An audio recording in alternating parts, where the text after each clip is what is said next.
Só aparece quem fala.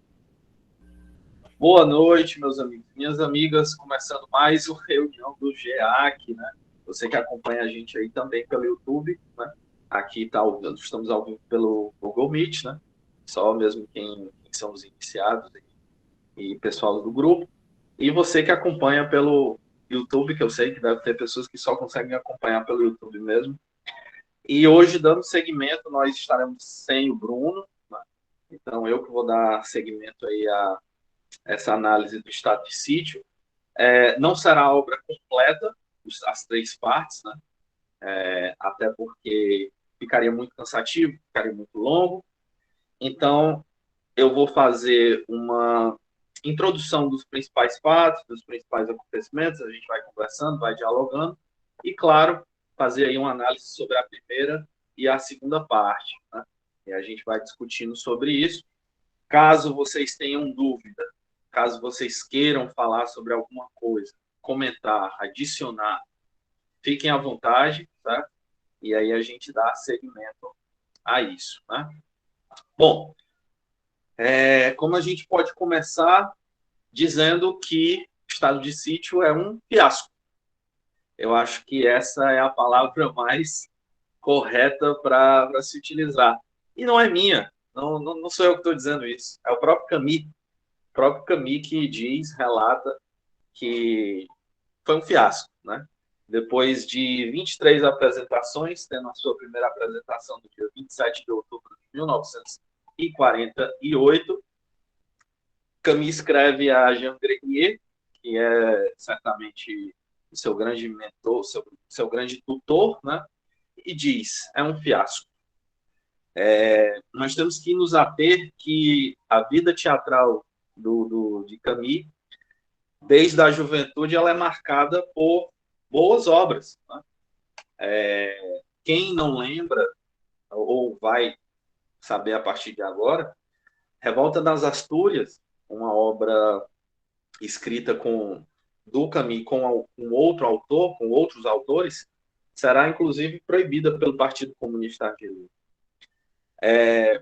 O teatro para o Camus, desde a adolescência, né, tanto como ator, como também dirigindo a cena, dirigindo o espetáculo, vai ser certamente uma das maiores paixões.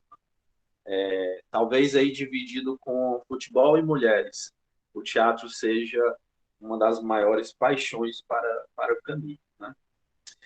E é curioso que o Estado de Sítio seja uma obra teatral, uma adaptação, não é uma adaptação, é uma obra original, né? Em 1948, quando o próprio Camus já é um autor conhecidíssimo do estrangeiro e da peste. A gente não pode esquecer que em 1947, Camus escreve A Peste, que se torna um sucesso, né?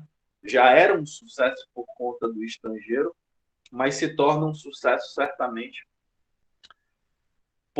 pela peste, né? Um romance bastante intenso, denso, né? Muito interessante. Mas nós temos o Estado de Sítio em 1948, depois de uma encenação muito positiva de 1945 de Calígula, texto que Camus vai revisar, editar, revisar, editar, revisar, editar, e talvez nunca tenha ficado suficientemente satisfeito com o texto, como a maioria dos escritores, mas o Camus tem esse recente sucesso, além da sua participação na Resistência Francesa, além da sua posição de destaque na editora Gallimard, como editor das obras Esperança, né, que traz aí retratos de poesias e literaturas e ensaios de jovens poetas, literatas que morreram ou na guerra, ou um pouco antes, ou um pouco depois. E, acima de tudo, o Camus nos explica, em cartas, em comentários, em notas, que o Estado de Sítio não é definitivamente uma adaptação do romance A Peste. O Estado de Sítio é propriamente uma obra teatral da qual Jean Barrault, um grande dramaturgo da época, convida Camus para adaptar, para encenar, né? E, de certa forma, é uma peça bastante extravagante. Por isso é um fiasco, por 23 apresentações. A peça tem cenário, né? Os cenários são do Balrog, né? E música clássica envolvendo. Então, são coisas que não são baratas. De fato, era uma peça muito dispendiosa. Mas, curiosamente, é uma das peças mais esquecidas.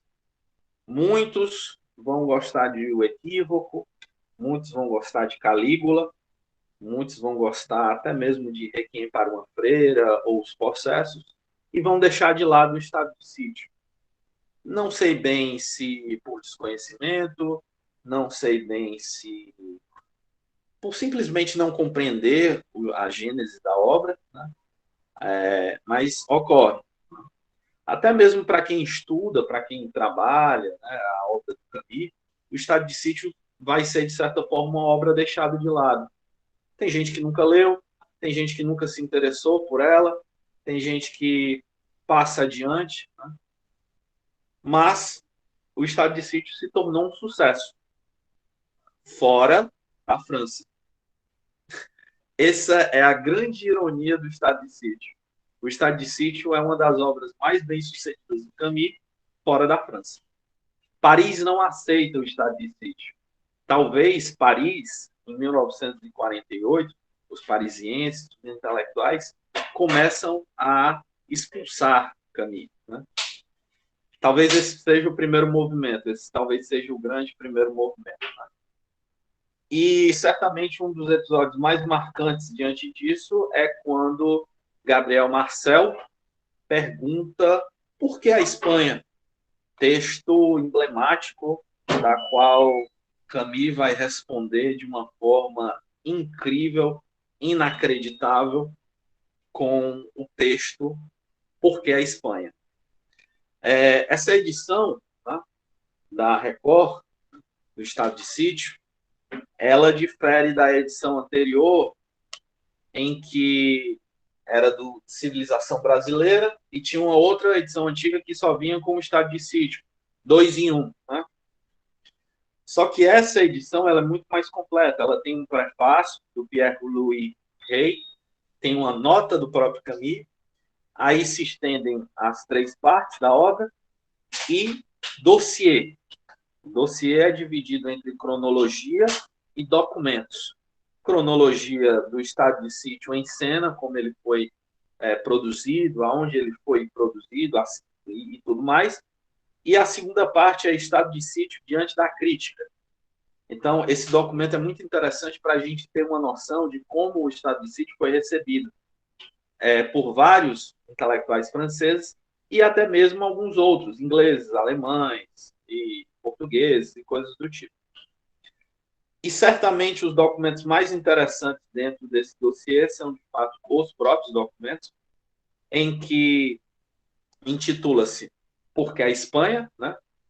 Que é uma resposta de Albert Camus a Gabriel Marcel. Marcel escreve um texto crítico no jornal, falando mal da peça, o Estado de Sítio. Basicamente diz que por que a Espanha? Essa é a pergunta, o cerne principal. Por que não falar sobre o que está acontecendo em outros locais, como os Balcãs, a própria União Soviética e coisas do tipo, né? E, finalmente, temos o testemunho de Jean-Louis Barrault, né? Discípulo aí do Artaud, né? Um dos grandes dramaturgos da França. Basicamente, esse testemunho do Jean-Louis está dizendo assim: Camus não tem culpa do fracasso do Estado de Sítio. E se ele tem, a culpa também é minha. Nossa amizade nunca foi abalada por conta disso. E, diante disso, eu até pensei, alguns anos depois, em convidá-lo para fazer uma adaptação de O Castelo de Kafka. Eu creio que teria sido muito interessante. Pena que isso não foi possível. E aí depois a bibliografia e o livro encerra-se, né? No prefácio de Pierre-Louis Rey, o que é muito interessante é como ele ambienta a questão da peça, como ela surgiu, como ela é vista, né? Como se compõe o teatro nesse primeiro momento camisiano, né? É interessante que o Rei diz: existia uma divergência própria do estado de sítio entre Balrog e Camus. Enquanto Balrog considerava a praga um fenômeno salvador, o autor de A Peste, resistente e militante no combate, não poderia concebê-la de outra maneira senão como um símbolo do mal. É óbvio, na filosofia camisiana, a peste é o símbolo do mal. Não há nenhuma espécie de pedagogia na peste. Isso é claro e evidente. E o rei continua: é possível dizer que o discípulo fiel de Artaud se opunha ao filósofo e moralista. Claro, discípulo fiel de Artaud, ele está falando aqui do Jean-Louis Barrault, e quando ele fala filósofo e moralista, obviamente ele está falando de Albert Camus. A peça é excêntrica, né? Como eu havia lhe falado. Honegger para a música e Bartus para os cenários. Cenários caros, extravagantes, música clássica, orquestra, 23 apresentações apenas, um fiasco. Por isso que Camus escreverá a Jean Grenier e dirá, em 15 de janeiro de 1949, é um fiasco. E aí fica a grande pergunta que Camus põe: será que ela chegou tarde demais? Será que o estado de sítio chegou tarde demais às representações, às peças? Né? É uma questão muito interessante que a gente pode dialogar nesse ponto, porque na própria resposta que o Camus nos oferece em Por que a Espanha, ele diz com todas as palavras para o Gabriel Marcel que Hitler foi derrotado, Mussolini foi derrotado, mas Francisco Franco ainda é o ditador na Espanha. E a França colaborou, inclusive, mandando dissidentes políticos para morrer na Espanha. É uma denúncia na qual, principalmente, o Camus faz nesse texto. Eu vou ler algumas partes aqui para vocês, mas antes vamos aqui terminar o prefácio, né? Umas partes do prefácio. O estado de sítio ele é tão confuso nesse sentido que ele não tinha nem título. Né? O título da peça, a primeiro momento, poderia ser A Inquisição em Cádiz, local onde ocorre os eventos, né, com um epígrafe: a Inquisição e a sociedade são as duas pragas da verdade. Só que, definitivamente, o estado de sítio, o título é definido antes da primeira apresentação. Incrível, né? Como é que pode isso? E é interessante como a gente consegue construir dentro dessas narrativas, né? Como a peste, né? E aí aqui se escreve dentro do prefácio, o rei escreve: a peste deixava, com a exceção discreta da mãe de Rie, as mulheres fora dos muros, ao passo que a separação dos amantes, que se desenha no horizonte do estado de sítio, acentua a comovente figura de Vitória, infligindo nela um medo menos digno do que aquele inspirado pelo opressor na maioria dos cidadãos. Aqui a gente já consegue entrar um pouco na peça, né? Que aí a gente vai discutir isso daqui a pouco, né? Mas é engraçado a gente observar como funciona a peste e o estado de sítio, principalmente nesse momento aqui, como eles são diferentes. Né? A mulher do Rie, do Dr. Rie, já sai na primeira cena. Logo nas primeiras páginas ela já viaja, ela já está fora da cidade. Né? Enquanto Vitória, se tornará certamente a personagem mais forte dentro desta narrativa, né? E não abandona de forma nenhuma Diego. E a gente observa, claro, né? Tiliane, boa noite, pessoal. Ela formou É isso aí, tamo junto. Boa noite, Jefferson. Boa noite, Tiliane. Acabaram de chegar, tamo junto. Que eu estava reiterando aqui para vocês, precisando falar alguma coisa, tamo aí, né? E vamos seguindo aqui. Por enquanto, eu estou fazendo um pouco da análise do prefácio, né? Então, vamos continuar aqui. A visão que o rei, né, coloca aqui é muito sentida. Ele fala aqui com todas as letras. Cabe, no entanto, à mulher formular que o amor é mais forte que o medo e convocar o companheiro a seguir seu exemplo. Menos inteiro que Vitória, mas fortalecido por seu amor, Diego pode, então, jogar na cara da morte esta, entre aspas, loucura iluminada, um misto de medo e de coragem, fecha aspas, que, como componente da condição humana, lhe permite desafiar o nada. É muito curioso, pessoal, como a gente observa, principalmente aqui, o tema do amor de um modo muito diferente das obras até então postas, né? No estrangeiro, o tema do amor ele é visto de uma forma indiferente. Em Calígula, o amor é visto como uma loucura, uma provação, um desejo arrebatador, uma coisa boba, ridícula. Em O Equívoco, a gente observa que o amor, ele de certa forma, está suspenso, né? Não é um envolvimento, é mais uma brincadeira e uma tragédia pura e simples ali que ocorre, né? Mas nessa peça, é muito sentido no estado de sítio como o amor se põe como um sentimento principal, como um sentimento tão forte capaz de sobrepor a morte, a doença, né? A indiferença e tantas outras coisas. Né? O rei continua no prefácio. De uma outra maneira, a peste e sua secretária, a morte, permitem refletir sobre a diferença do sentimento de acordo com os sexos no universo camisiano. É interessante porque, apesar do nome, a peste é um personagem masculino presente dentro do estado de sítio. E isso é muito curioso, né? E essa vazão da morte sendo uma figura feminina nessa peça, né? Como Camus põe isso, é certamente digno de estudo, de análise. Né? As personagens femininas dentro desse primeiro universo, até 1949, elas, de certa forma, sofrem por amor. Marie sofre por amor de uma forma incontrolável.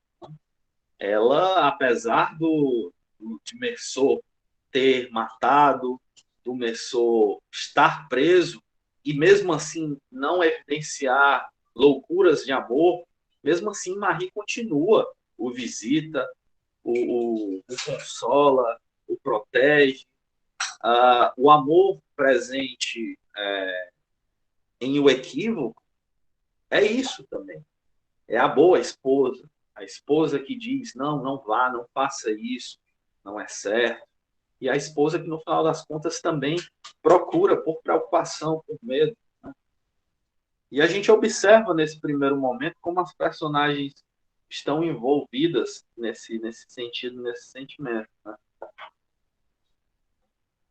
Diante disso,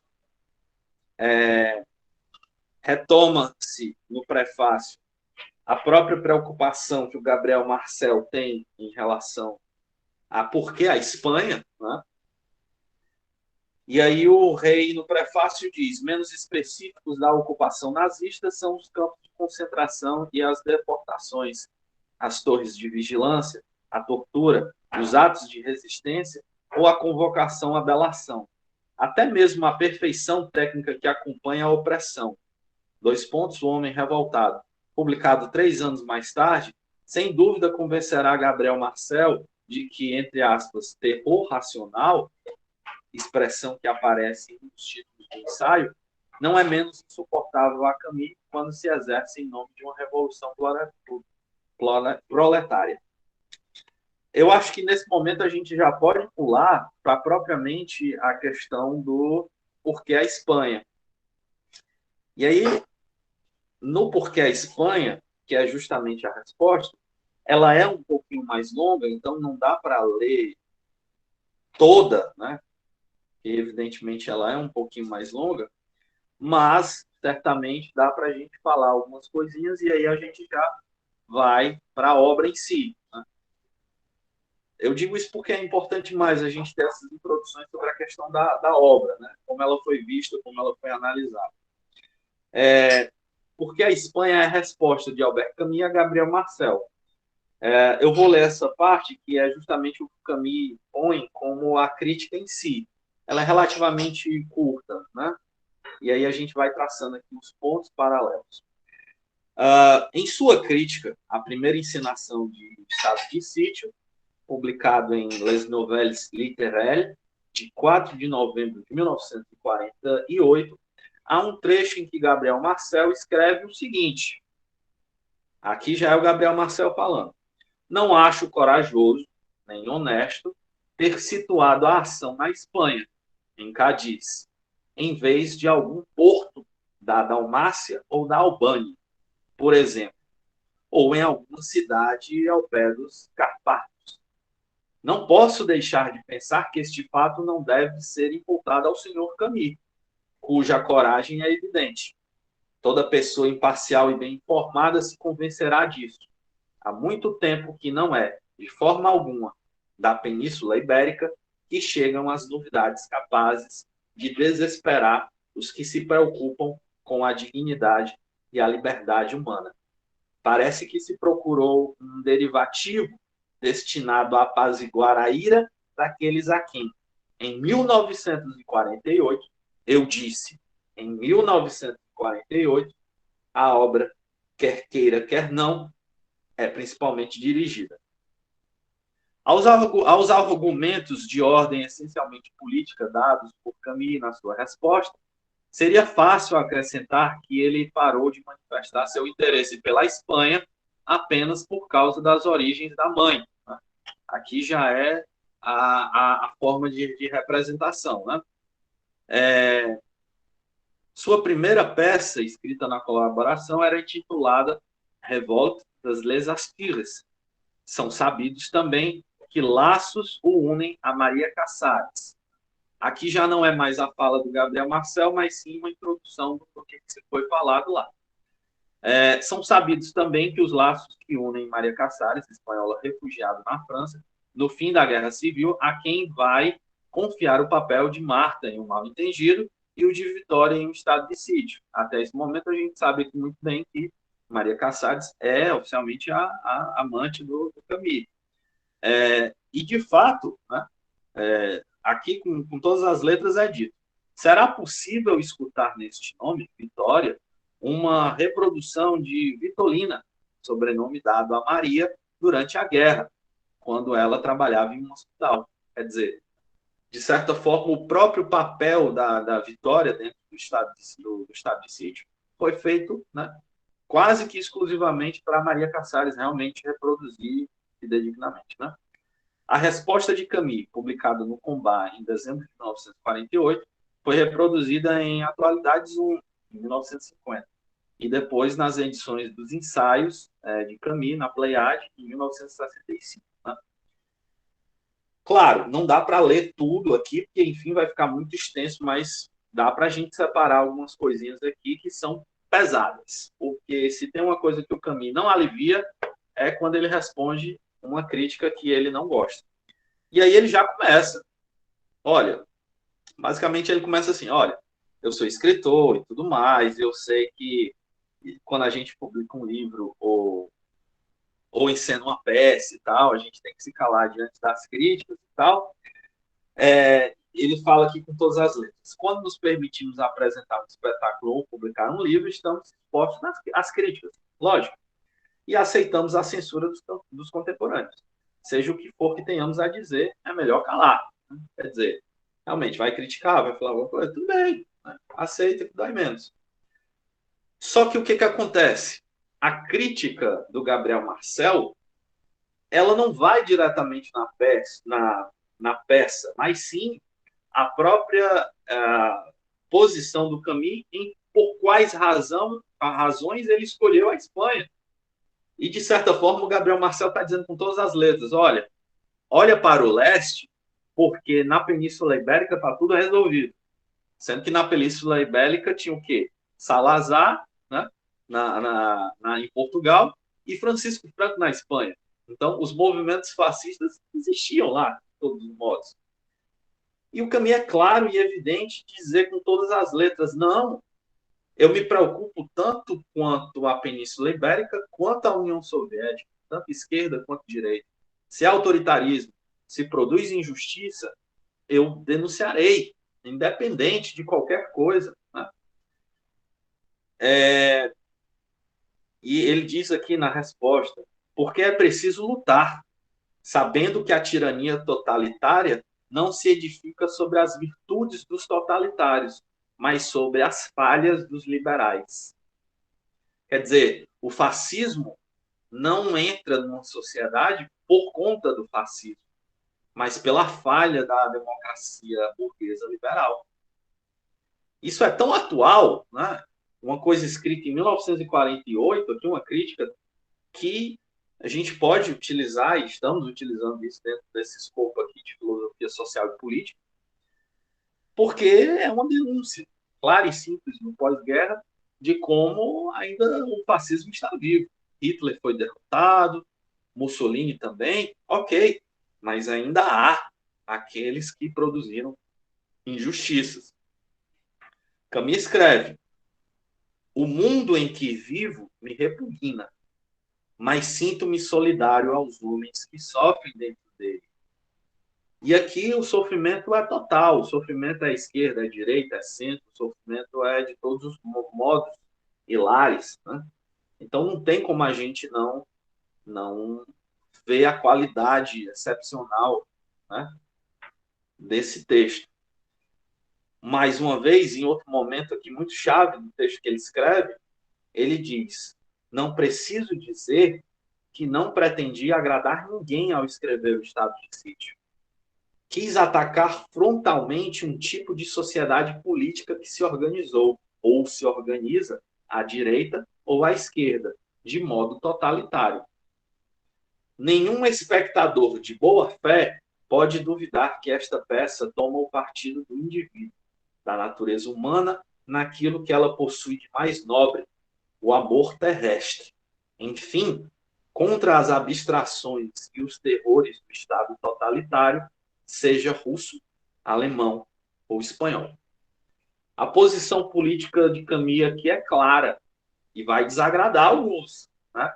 Camus aqui já está desagradando alguns. É como foi dito anteriormente. Quando se tem um inimigo, por exemplo, Hitler, é muito fácil. Todos são contra ele, fim de história. Mas quando há vários, né, parece que se você não ficar contra ou não ficar a favor, você consideravelmente é o inimigo, é o insensato, é tudo no mundo. Né? E aí, como último pedaço dentro dessa parte, é justamente uma parte bem pesada da qual o Camus escreve ao Gabriel Marcel. Você está mal informado, Gabriel Marcel. Ainda hoje, 5 oponentes políticos foram condenados à morte na Espanha. Mas você mesmo preparou o caminho da sua má informação, fake news, né? Cultivando o esquecimento. Ainda foi legal, ainda não disse que é fake news, ainda disse que é esquecido. Você se esqueceu de que as primeiras armas da guerra totalitária foram manchadas com sangue espanhol. Aqui o Camus está falando com todas as letras. Você se esqueceu de que em 1936, Revolução Espanhola, né? Guerra Civil Espanhola, um general rebelde conduziu, em nome de Cristo, uma tropa de mouros para lançá-los contra o governo legal da República Espanhola, fazendo triunfar uma causa injusta após inexplicáveis massacres e começando, desde então, uma repressão atroz, que durou 10 anos e ainda não terminou. Sim, de fato, porque a Espanha, porque, como muitos outros, você perdeu a memória. É pesado, mas é o tema de que, e aqui vai uma crítica, claro, logicamente, parece que a Europa é da França para lá, né? Então se esquece Portugal e se esquece Espanha, né? É justamente isso que indignava o Camus de forma muito célebre. E esse porque a Espanha é um documento, vocês tendo a oportunidade de ler tudo, né? São pouquíssimas páginas, né? Basicamente da página 221 até a 229. É uma porrada que o Camus dá no Gabriel Marcel. É uma machadada pesada, certo? Que o Gabriel Marcel fica calado e não tem o que dizer mais nada. Porque tudo foi destruído aí. Não há mais nada a ser falado. Diante disso, claro, a gente já pode começar a própria obra, né? Sem antes, claro, as notas do próprio Camus, uma desesperada, que é basicamente dizendo assim: isso não é uma adaptação da peste, certo? Desculpa aí, mas não é. A nota que se escreve, né, basicamente o Camus explicando por que razões começou a escrever aquilo ali. É curtinha, duas páginas só, uma página e meia. Vou ler integral para vocês. Em 1941, Balrog teve a ideia de montar um espetáculo sobre o mito da peste, a qual Antonin Artaud também havia tentado. Nos anos seguintes, pareceu-lhe o mais simples para esta tarefa adaptar o grande romance de Daniel Defoe, O Diário do Ano da Peste. Então, ele criou o plano de uma encenação. Quando soube que eu iria publicar um romance sobre o mesmo tema, propôs que eu escrevesse os diálogos em torno deste plano. Eu tinha outras ideias e, particularmente, me parecia preferível esquecer Daniel Defoe e retornar à primeira concepção de Balrog. Em suma, tratava-se de imaginar um mito que pudesse ser inteligível para todos os espectadores em 1948. O estado de sítio é a ilustração dessa tentativa. E eu tenho a franqueza de acreditar que merece interesse. Porém, 3 notas remanescentes. Uma, deve ficar claro que o estado de sítio, por mais que se tenha afirmado, não é, em nenhum grau, uma adaptação do meu romance. É curioso porque isso vai manchar a reputação do Camus de uma forma inacreditável. Todo mundo vai achar que o estado de sítio é uma adaptação de A Peste. Seja pelos personagens, seja pelo tema, enfim. Isso, de certa forma, vai, de fato, ser uma arma contra o Camus, coisa que ele não vai se arrepender pela amizade que tem ao Balrog, coisa que o próprio Balrog não vai se arrepender posteriormente. Tentaram, né? A segunda nota que o Camus escreve não se trata de uma peça de estrutura tradicional, mas de um espetáculo cuja ambição declarada é de misturar todas as formas de expressão dramática, desde um monólogo lírico até o teatro coletivo, passando pela interpretação do mudo, o simples diálogo, a farsa e o coro. De fato, para quem estuda teatro de uma forma mais pesada, né, verifica vários elementos propostos dentro do estado de sítio, né? Com certeza o coro é uma das coisas mais marcantes, né, presente aí no teatro grego, em quase todas as suas obras. E a terceira e última nota se é verdade que eu escrevi todo o texto, não é menos verdade que o nome de Balrog deveria, com toda justiça, ser reunido ao meu. Isso não se pode fazer por razões que me parecem respeitáveis, mas devo dizer claramente que sou devedor de Jean-Louis Balrog. É curioso, porque, de fato, o título, né, o livro, enfim, é intitulado Ao Camus e não se tem uma coautoria que é própria do Jean-Louis. Mas, de fato, esta é uma obra colaborativa. O Estado de Sítio é uma obra colaborativa entre Albert Camus e Jean-Louis Barrault. Temos os personagens, a peste, a secretária, o nada, o Vitório, o juiz, a mulher do juiz, Diego, o governador, o alcaide, as mulheres da cidade, os homens da cidade, os guardas e o coveiro. A peça foi encenada pela primeira vez em 1948 pela Companhia Madeleine Hainaut, por Jean-Louis Barrault, no Teatro Nardin. Direção de Simone Volterra. Música incidental de Arthur Honegger, e cenários e figurinos de Balthus, e direção teatral de Jean-Louis Barrault. Primeira parte. E agora a gente começa a diversão aqui. Claro, se alguém tiver alguma coisa a dizer, por favor, diga. Que estamos aqui há quase 40 minutos conversando. Vou até tomar uma água aqui. Caso não, eu continuo aqui falando e aí a gente vai seguindo. Sigamos, então. Como eu bem disse na introdução, a peça se passa em Cádiz. Cádiz também é uma cidade costeira, assim como é Oran, tem a peste, né? Como eu disse também, a vitória é feita para a Maria Cassales, né, que até então era ali a grande companheira do caminho, inclusive nas batalhas aí da resistência francesa.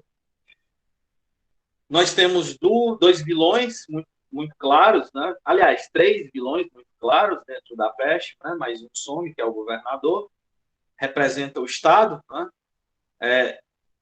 E o medo é definitivamente o fio condutor da peça. Né?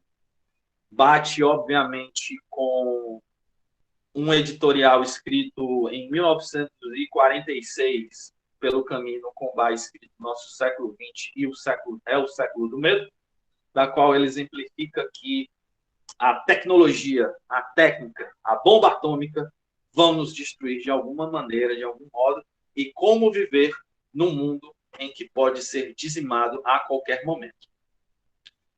O nada seria o cara que se aproveita da sua... Sim, Tiliane, sim. A gente vai falar sobre isso na segunda parte, que é muito bacana nesse sentido. De fato, sim, o nada, ele meio que se aproveita da situação. Como eu tinha dito, Jean-Louis Barrault e Albert Camus, de certa forma, figuram como os grandes escritores desta obra. O grande problema imerso dessa obra, por ter sido um fiasco, certamente foi, o fato da sociedade parisiense já começar a ter um certo receio, ou sei lá mais do que, pelo próprio Camus, como um moralista, né? Naquilo que eu já disse algumas vezes em algumas outras reuniões. Quem é esse argelino, fumador, tuberculoso, que veio aqui para a França e quer dar a lição de moral para a gente? Basicamente é isso. Quem é esse cara? De onde foi que esse cara veio? Por que ele está falando essas coisas? Né? Não aceito. Eu sou francês, nasci na França. Não vou aceitar que um argelino pé noir, né, pé sujo, diga o que é que eu faço, o que é que eu não faço, o que é moral, o que não é moral. Diante disso, medo é o fio condutor. O poder do amor, de fato, é o grande corte dentro dessa obra, o que é muito interessante, porque pós o primeiro homem, o amor seria o grande tema que o Camus trataria. Então, eu fico agora muito curioso em saber como é que o Camus travaria esses diálogos, seja com a peça, seja com um ensaio sobre o amor, quem sabe, justa medida, equilíbrio, coisas do tipo, né? A personagem mais forte da peça é a Vitória. Diego é um fraco.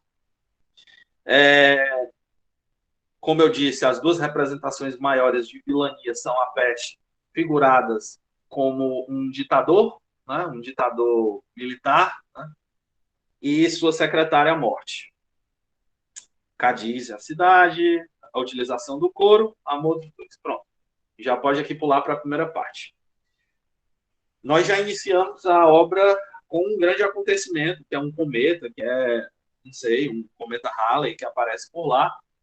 E aí, diante disso, a gente observa, nesse primeiro momento, o próprio poder do Estado, coercitivo, em dizer com todas as letras que isso nunca aconteceu. Vão para suas casas, Vocês nunca viram esse cometa, não é o fim do mundo, né? Não é nada disso que vocês estão pensando, vão para casa e nunca mais falem sobre isso. A gente já observa nesse primeiro momento como o Estado, representado pelo guarda nessa questão, tem até o poder de deletar a imagem e a memória das pessoas. E aí nós somos introduzidos muito rapidamente a todos os personagens dentro da obra. Já aparece o Diego, já aparece o Nada, já aparece a Vitória, já aparece o juiz, já aparece o guarda, já aparece um cara, já aparece um outro que eu não sei nem quem é. E o Nada se apresenta, claro, a primeiro momento para nós, como um ser, como uma criatura totalmente fora da curva, totalmente desrespeitoso com as tradições, totalmente não está nem aí, vive bêbado, fala umas coisas que ninguém entende, não tem nenhum valor. Esta, claro, obviamente, é a representação do niilismo, de uma forma muito teatral, de uma forma muito rasteira, claro. Ideia esta que talvez, se tivesse sido encenado de fato, Camus realizaria na sua excelente e fantástica, que poderia ter sido, obviamente, a maior peça que ele iria fazer, que se chama O Improviso dos Filósofos. Para quem não está ligado ao que se trata o Improviso dos Filósofos, era basicamente a história de um cara chamado Senhor Nada, e aí eu acho que não precisa falar mais nada, né? E quem é que seria esse Senhor Nada? Que começa a vender para as pessoas o sentido de tudo, como as pessoas devem fazer, o que devem fazer e tal e tudo mais. E aí, claro, essa peça não foi desenvolvida, mas nós observamos pelos textos que há proximidades entre o Nada e este Senhor Nada no Improviso dos Filósofos, sendo, claro, menos polido. Né? No final das contas, a gente observa que o Diego é um cara comum, que ele quer casar com a filha do juiz, a Vitória, e quer ser feliz. Olha aí que legal, né? Ele quer ser feliz. Ele diz para o Nada com todas as palavras: vou tratar de ser feliz. É um trabalho difícil, que precisa de paz nas cidades e nos campos. Obviamente. Como é que é possível ser feliz diante da guerra? Como é que é possível ser feliz diante das revoluções, das coisas desse tipo? Não há felicidade nisso. Né? Ah, e aqui a gente observa né, os desejos tão simplórios do Diego, né? Quer ser feliz. É que nem no Calígula, né, o Quéria, que também quer ser feliz. E para ser feliz, o Quéria e o Calígula não medirá esforços. Inclusive fará um golpe de Estado e matará o próprio Calígula, porque ele quer ser feliz. E a lógica do Calígula não está trazendo felicidade para o Quéria, pode trazer a morte. Diante disso, a gente observa que o Diego é muito romântico. O Diego é um cara romântico. Em determinado momento, a Vitória pergunta assim: ó, meu amado, o que há de acontecer caso a gente desapareça, não fique mais junto e tal, e tudo mais? E o Diego fala: se 100 anos após minha morte a terra me perguntasse se enfim a esqueci, responderei que ainda não. Nossa, esse caba tá apaixonado, viu? Esse aí tá apaixonado. Eis que surge o governador, a grande representação do Estado dentro da obra, né? E diz que não gosta de mudanças, porque tudo isso aconteceu, o cometazinho apareceu lá e tal, e aí o governador não gosta de mudanças, né? E o pobre, né? E isso é muito legal dentro das obras camisianas. Todo mundo tem um papel, todo mundo tem voz, né? Todo mundo tem voz, todo mundo fala. E quem fala nesse momento é o pobre, uma pessoa pobre, que não tem o que comer, não tem o que fazer, não tem nada. E o pobre fala: calma, governador, não mudou nada, não. Eu posso dizer com todas as letras que nada mudou, porque eu continuo pobre. Né? Basicamente, ele está querendo dizer isso. E os poderosos continuam poderosos e coisas do tipo. Claro, mais avançadamente, há uma construção de cena muito bonita, né? Muito bacana, né? Que inclusive eu acho que eu vou salpicar aqui para vocês, porque é uma coisa até que se dizia. De fato, a peça não foi boa, ok, tudo bem, foi um fiasco e tal e tudo mais. Mas tem umas cenas, meu amigo, que são muito boas. Basicamente é assim. Mas o tema sonoro de alerta, que zunia baixo um pouco antes, sobe imediato ao agudo, enquanto duas fortes pancadas ressoam. Sobre o tablado, um comediante que avança para o palco, continuando sua pantonímia, cambaleia e cai no meio da multidão, que o cerca imediatamente. Nem mais uma palavra, nem mais um gesto. Silêncio é total. Alguns segundos de imobilidade é a movimentação é geral. Diego abre caminho no meio da multidão e se afasta lentamente e vê o homem. Dois médicos chegam, examinam o corpo e depois se afastam e discutem agitadamente. Um jovem pede explicações a um dos médicos e faz gestos negativos.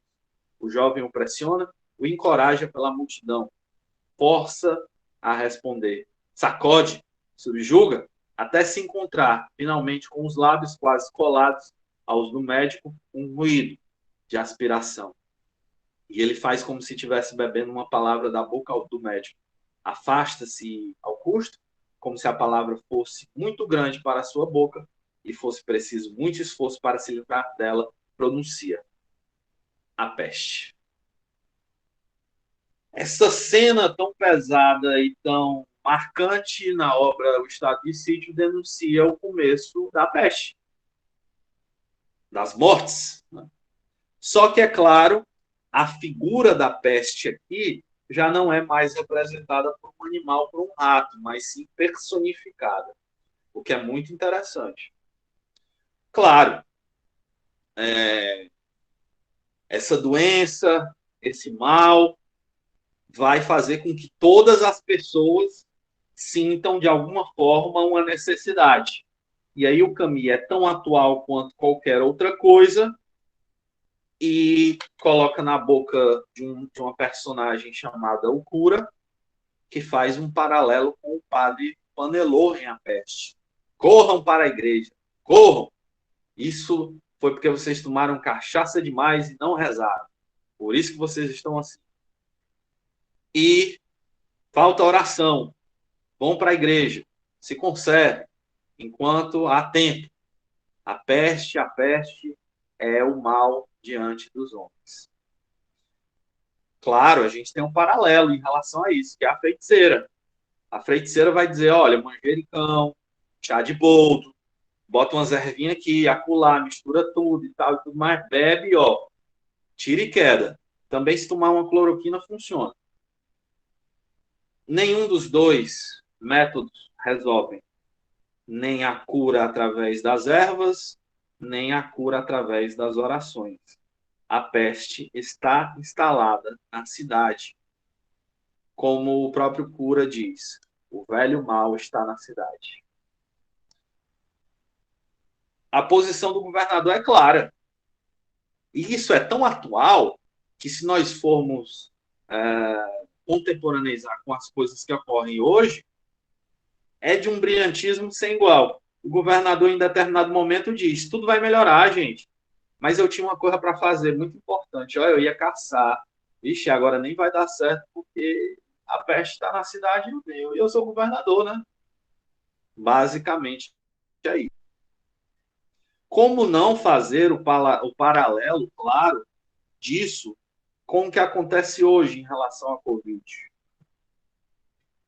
De pessoas se preocupando muito mais com outros atitudes, seja uma festa, seja alguma coisa lá do tipo, com, de fato, o que está acontecendo na cidade. Tem um momento muito bonito, o coro, em desespero, diz: assinastes na areia, escrevestes no mar, só te resta a dor. É bonito demais essa parte. O coro é muito atuante nesse momento. É muito grito, é muito desespero, é muito sofrimento, né? E aí a gente observa nesse momento o Diego cuidando dos doentes, né? Com a máscara e tal, cheio de ervas, etc. que é justamente um paralelo com o doutor Bernard Rier. Como eu tinha dito anteriormente aqui, dá para fazer um paralelo entre os dois, afinal de contas, os dois são. Acredito eu que o Diego é estudante de medicina, né? Jovem estudante de medicina, ou é um médico relativamente novo. Já o Rier já é um médico com experiência, já é um médico mais assim, experimentado, né? E é claro, não tem como a gente não ver aqui, não perceber. O Diego está morrendo de medo. Mas a gente não sente esse medo no Bernard Rier. Não tão exposto, claro. O Rier está muito dividido ali em A Peste entre a ciência e o que ele vê e o que ele acredita. Tanto é que ele vai, de certa forma, menosprezar e deixar de lado a religião, confrontar. Só que aqui a gente observa que os dois têm uma diferença muito grande. Rier não tem o poder do amor. Rier não está ao lado do seu amor, sua esposa. Mas o Diego está. Diego está do lado de Vitória. E é Vitória que vai ser a grande protagonista dessa primeira parte, ou de todas as partes, com uma coisa muito bacana. A Vitória está procurando Diego por toda a cidade, porque os mortos estão caindo e tal, tudo mais está acontecendo, está cuidando dos doentes, etc. E aí o Diego está morrendo de medo, está com muito medo. Só que a Vitória quer o homem dela, né? Tá atrás do homem dela e tal, e tudo mais. E aí o que é que ocorre? O Diego se afasta, porque o Diego está com medo de contaminá-la. Mas ela não tem medo nesse sentido. Né? Ela quer continuar ao lado, ela quer continuar junto, ela quer continuar presente ao Diego, ajudá-lo, o que for e tal. E eis então que neste momento duas figuras surgem absolutamente do nada. Um casal com uniformes pretos, a Peste, que é um homem, uma mulher, a Morte. É claro, ninguém acredita nessas coisas, todo mundo diz que vocês são os dois doidinhos, vocês estão querendo brincar com a cara da gente. Basicamente, a Peste diz assim: ó, governador, quanto tempo leva aí para você passar todos os poderes aí que você tem como governador para mim? E o governador diz: que asneira é essa? Né? E o Peste fala: olha, precisa mesmo dessa pompa toda? E a secretária Morte: olha, eles são humanos são assim, humanos são assados, etc. Eu acho que a gente tem que seguir esse protocolo aí. E a Peste diz: eu vou seguir esse protocolo porque eu sou muito legal, sou muito benevolente, eu sou muito bacana. Então, quanto tempo você precisa para repassar todos os seus poderes de governador para mim, porque eu quero ser o governador de Cádiz. E o governador insiste mais uma vez: vocês vão ser presos, vocês vão para a cadeia, para o xilindó. E a Peste fala: ó, eu estou ficando cansado disso, certo? Você tá me enchendo o saco, eu vou ter que fazer uma coisa aqui para te provar que eu tenho poder. Ô, Morte, minha secretária, faz o seguinte: risca aí uma pessoa aí no caderninho aí do Death Note, que essa pessoa vai evaporar, vai morrer e tal, etc. Todo mundo ri disso. E a morte é para já, chefinho. Começa lá, escreve, blá, blá, blá, blá. É um negócio chamado radiação. É muito incrível como a questão da bomba atômica vai ser, no século, para a geração do Camus, um grande mal e um grande perigo. Quer dizer, o grande poder que a secretária em um estado de sítio tem é radiação, né? Que é, de fato, algo que mata. Em contato com a radiação, o ser humano morre, papoca. Né? E aí a morte fala sobre as marcas. Né? São 3 marcas a partir de agora.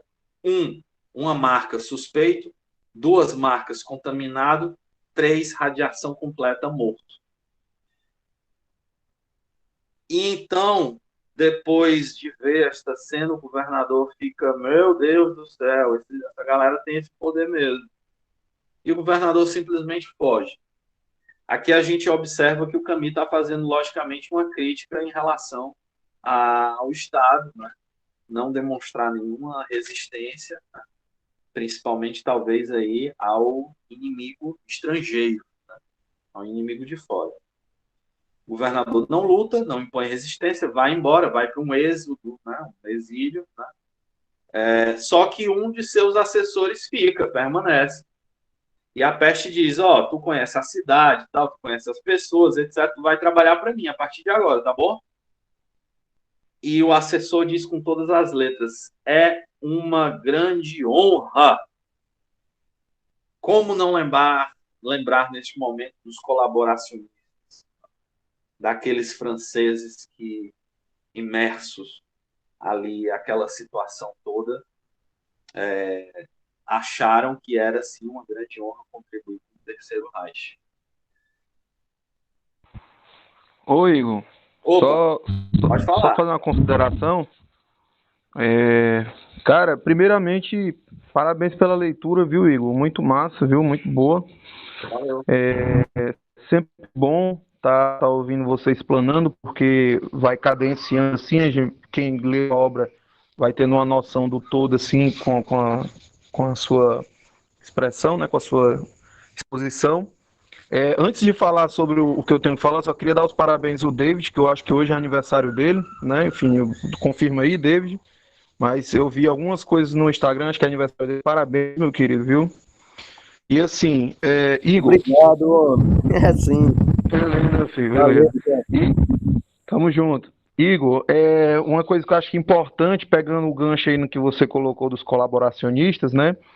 É o caráter de indiferença e o caráter, assim, de menosprezo que um dos principais colaboracionistas aqui nessa obra, né, vai ter antes de tudo isso acontecer, né? Por exemplo, nós vamos ter aí o papel do nada, né? O nada, ele diz que a razão dele, né, está dentro de uma garrafa, né, de bebida, enfim, né? Ou seja, ele não, as convicções dele são as opiniões dele formada, né? Então é uma coisa interessantíssima que lembra muito a atualidade hoje, que, por exemplo, a gente viu o Eduardo Girão, cara, hoje falando de células de fetos, cara, na vacina da China, pelo amor de Deus, cara. Ou seja, uma fake news pesada e o cara levando para uma situação a qual a ciência pode trazer respostas, a qual tem que ter uma seriedade na coisa.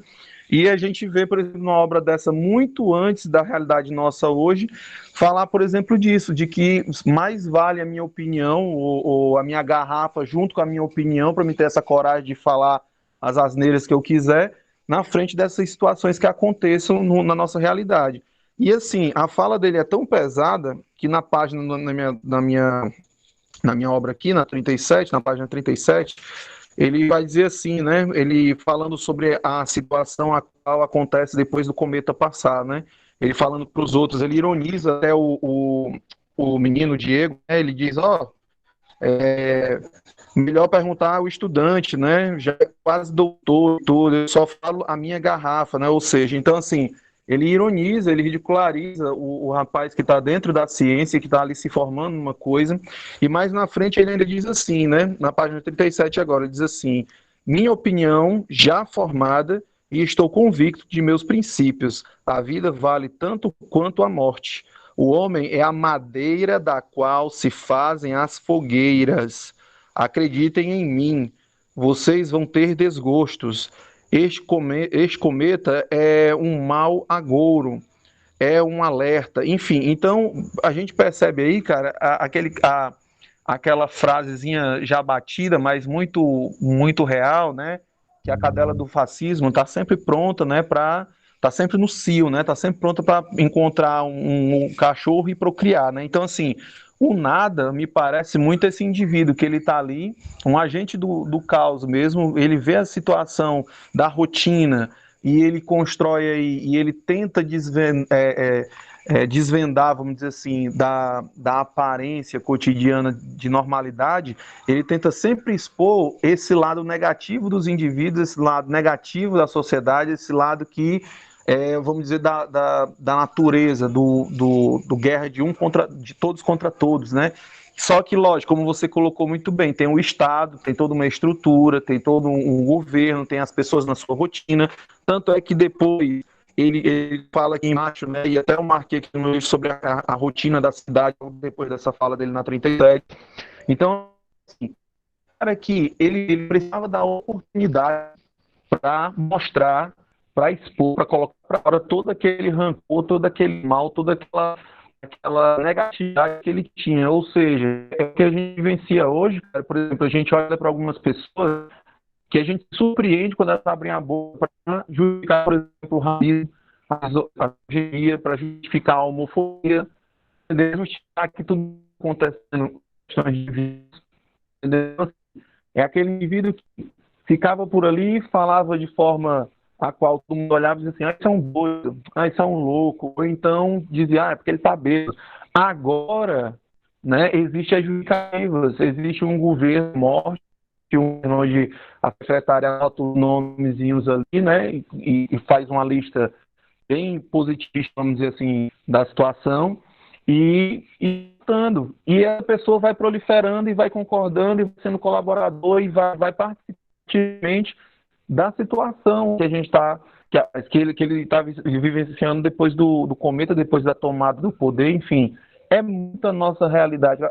Igor, só pegando só mais detalhezinho aqui que você falou, cara, não é à toa que o Camus foi criticado e vai ser criticado pelos indivíduos que só conseguem enxergar de forma binária o herói e o vilão, maniqueísta, né, do bem e do mal. No momento que o Camus traz uma situação dessa, que é justamente o ponto onde Simone de Beauvoir critica ele na Peste, né, ele traz esse mesmo ponto, não é a mesma obra, mas ele traz novamente esse ponto de que, assim como o bem está para o homem e o homem pode desvendar o mundo nessa figura do bem, nessa figura da junção que a gente vê mais adiante o Diego, e principalmente a Vitória, como você colocou sempre muito bem, também esse homem que convive nessa mesma sociedade também tem a mesma predisposição para o mal, né? Tanto que mais na frente, eu estou falando muito, viu, porque eu vou ter que sair agora, viu? Aí eu só quero dar essa contribuição. Tranquilo, tá pode bom? falar. Tá bom? Aí por isso que eu estou tomando muito seu espaço, meu querido, eu não quero lhe atrapalhar, não. Aí, Igor, por isso que tem a cena quando o governador sai, que você acabou de dizer, né, e tal, e tem a cena que eu acho, assim, fabulosa, como você disse, essa obra tem vários momentos, várias cenas disso, que é o do juiz, né, o juiz com a família, quando ele diz assim que, antigamente, não é com essas palavras, também não me recordo a página, mas ele diz assim, para a Vitória, para a própria filha, diz: olha, aquelas situações que eram crimes, mas que agora passam a ser validadas pelo novo governo, eu sou a justiça, então eu tenho que defender agora aquilo que antes eram crimes, cara. Tu tá entendendo? Tipo assim, agora mudou a configuração do Estado, mudou também a configuração de justiça. Isso me lembra muito o Transímaco, cara, dos sofistas, de que a justiça, ela é conveniente, cara, sabe? Me vem muito isso dos gregos e tal, como você também, eu acho que logo nisso falou alguma coisa sobre os gregos, e do teatro, né? E me vem também essa situação da política, da situação de olhar para o Estado como algo conveniente. O mesmo mecanismo que proporciona abre aspas, estabilidade ordenadora democrática, vamos dizer assim, também é o mesmo mecanismo que abre para a opressão e para massacre e para a barbárie. Aí eu só complementando o que você disse no início, Igor, sobre o nazismo, o comunismo, o totalitarismo de uma forma geral, que aí você acha que cantou a pedra aí, que é o seguinte: o que o Camus nos traz em relação a essa perspectiva entre esses dois extremos, seja democracia, seja totalitarismo, é que, por exemplo, o nazismo, principalmente o nazismo, ele vai vir justamente acoplado com os valores e caráteres de direita, né? Onde nós vamos ter aí sim o famoso desejo incubado de uma elite direitista de chegar e fazer da forma dele, oprimindo sim os mais fracos, fazendo com que exista um comércio, uma competição, enfim, em suma, usando toda a aparelhagem, abre aspas, democrática, mas agora com uma configuração totalitária, com uma bandeira de liberdade novamente, justiça.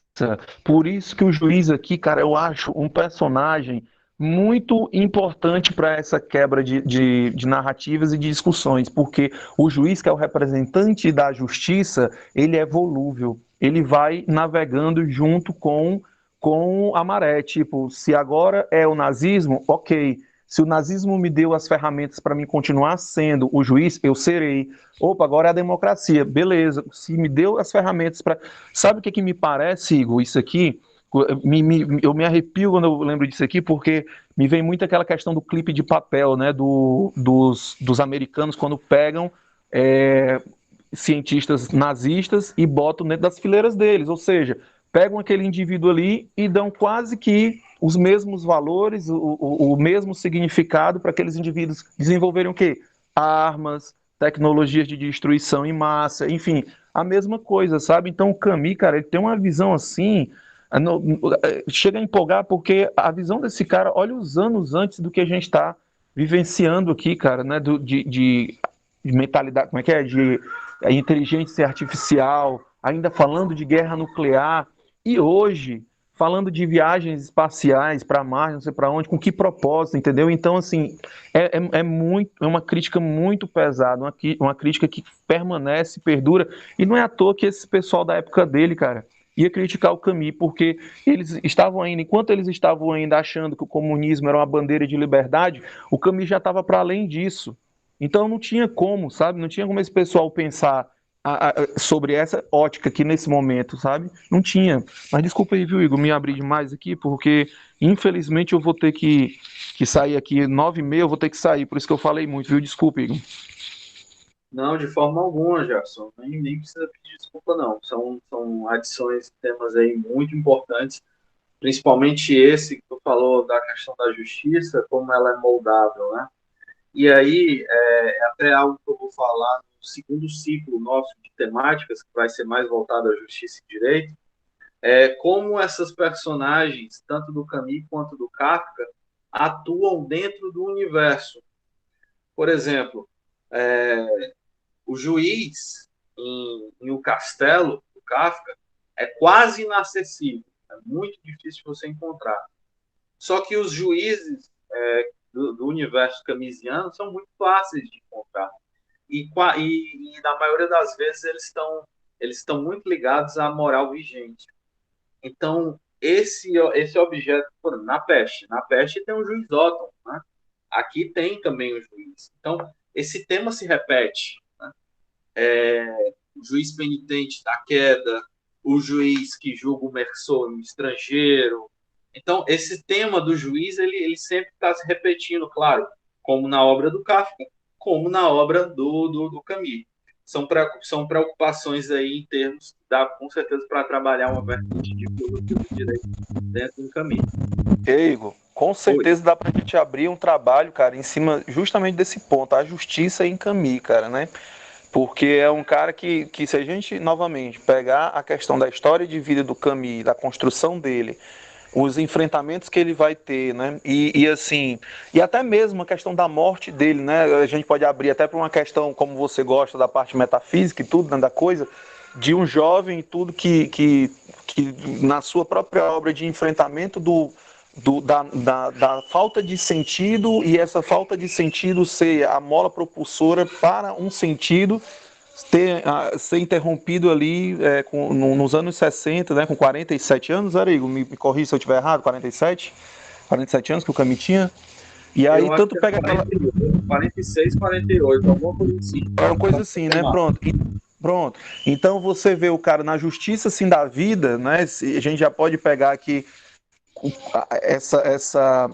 essa falta de uma linearidade de justiça e também pegar na questão institucional, como você colocou muito bem agora, a questão do juiz do estrangeiro, esse juiz aí também, né? Então a gente pega esses exemplos, cara, e a gente começa a traçar uma visão de justiça que o Camus traz, cara, que é uma visão assim muito crítica, muito pesada em relação ao que outros possam acreditar como sendo justiça ou não. E outra coisa também, Igor, um caráter também importante tem que ser dito desse texto, que você pontuou muito bem no início, é que a gente também pode abrir uma conexão com o Tempo dos Assassinos, né?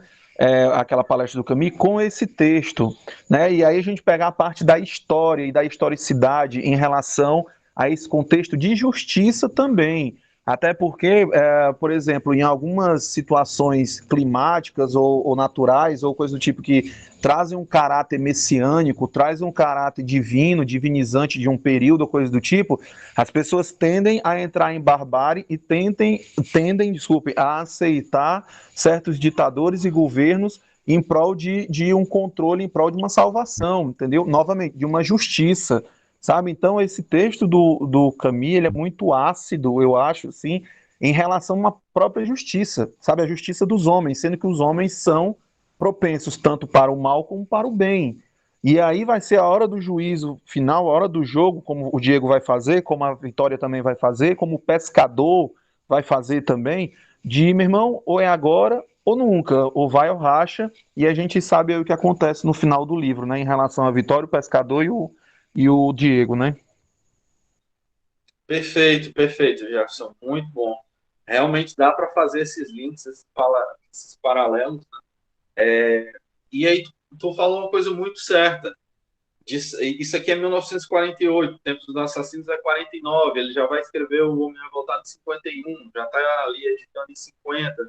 Então, sim, tem, de fato, eu acho que no pós-guerra, praticamente no pós-guerra, depois que acabou a Segunda Guerra Mundial, ali, 1946, 47, eu acho que o Camus tem um estalo, tem um diferencial, sabe? Eu acho que ele percebe e vê algumas coisas que estão acontecendo ali, ele fala, gente, ó, não é bem assim, não é bem dessa forma, porque senão vai para um canto muito pior, ou então vai acontecer a mesma coisa que aconteceu, né, na década de 40 na Alemanha, no resto do mundo e tal, etc. Esta é a preocupação, né? Então, realmente, esses pontos que você travou aí de discussão são muito pertinentes, sim, claro. Eu acho, Igor. Desculpa estar tomando mais uma vez, Não, Igor, mas assim, pegando o gancho mais uma vez, porque você hoje está assim, um cara muito, muito fértil, viu, Igor? Você está lançando umas coisas assim, e a gente não, vai aqui conectando com umas coisas que a gente vem estudando, né, sobre aí. Enfim, o que você colocou aí, Igor, eu vou colocar aqui de forma irresponsável até, vamos dizer que o Camus teve um insight, assim, do que ele estava vendo. Pá, teve aquele estalo. E aí, cara, a gente vê esse estalo todinho do Camus dentro do Homem Revoltado, cara. Eu acho que a revolta de muitos em relação ao Homem Revoltado do Camus vai ser porque o Camus, ele tenta desenhar, abre aspas, né, desenhar os contextos de lutas que, tipo, olha, gente, por causa a Revolução Francesa veio com argumentos de liberdade, fraternidade, igualdade, humanismo, mas depois um dos indivíduos que mais lutou pela liberdade, fraternidade e igualdade foi responsável por matar em torno de 30 mil pessoas numa França, sendo aliados ou inimigos, que foi Robespierre. Tá entendendo?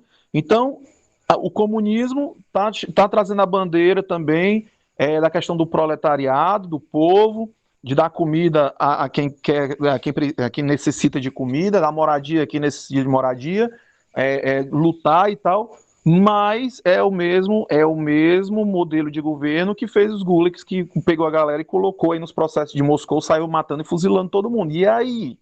Será que a gente, nessa luta, os intelectuais, os grandes detentores aí do conhecimento aí da Sorbonne, coisa do tipo, né? Que o Camus, coitado, o Camus era de uma écolezinha qualquer lá da Argélia e tudo, né, na cabeça dele, né? E aí, então, vamos fazer o quê? Vamos aceitar mais essa solução em prol da justiça, novamente, da liberdade, da fraternidade e tal, que mais na frente vai se virar para nós como rolo compressor, como mais um processo de carnificina. No peso da responsabilidade, Diego, o cara lá, o Judith, ele fala desse insight que você colocou, né? Ele diz a seguinte coisa: por que que o Camus, no início, o Camus foi a favor de uma pena mais radical para os colaboracionistas, mas logo depois ele mudou de opinião. Tanto é que ele escreveu lá no manifesto para soltar ou para perdoar, né, a pena de um dos grandões, assim, o cara era da literatura, também me fugiu o nome dele agora, depois eu posso rever e mandar para vocês no grupo. E aí ele assinou, né, e aí todo mundo se questionava por que o Camus fez isso, por que tinha um nome do Camus lá defendendo os colaboracionistas e tal. Aí o Camus explica para os amigos, explica em tutorial, ele diz o quê? Que ele percebeu que chegou um momento que os processos contra os colaboracionistas acabou sendo não mais processo contra os colaboracionistas, mas processos contra toda mente ou toda pessoa que pensasse contra o comunismo ou contra uma vertente comunista. Ou seja, começou a servir de rolo compressor para aquela galera que defendia o comunismo. Se a gente associar com o Ronald Aronson, é justamente o mesmo período de 48, de 47 para 40, não, de 46 para 48, em que a França vai ter 400 mil afiliados do Partido Comunista em toda a aparelhagem francesa. Então, assim, olha o que o Camus estava vendo, Igor. Era muito nítido, cara. Era muito na cara. É que nem a questão da pena de morte que o Camus é contra. Beleza, primeiro, quem é que vai matar aliás, quem é que vai julgar esse pessoal da pena de morte? Quem é que vai julgar? Segundo, quem é que vai apertar o gatilho para matar esse pessoal? Né? E outra, quem garante que essa pessoa que estiver morrendo realmente é culpada?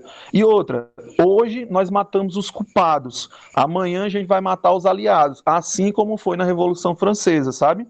Então esse insight dele, cara, fica muito nítido. Imagina a confusão francesa naquela época, cara. Imagina os egos ali dilacerando um com o outro, como os bastiões assim da justiça. Tu imagina aí dos diálogos, das belas narrativas. Eu acho que o Camus ele bate num ponto muito firme porque ele percebe isso, sabe, Igor?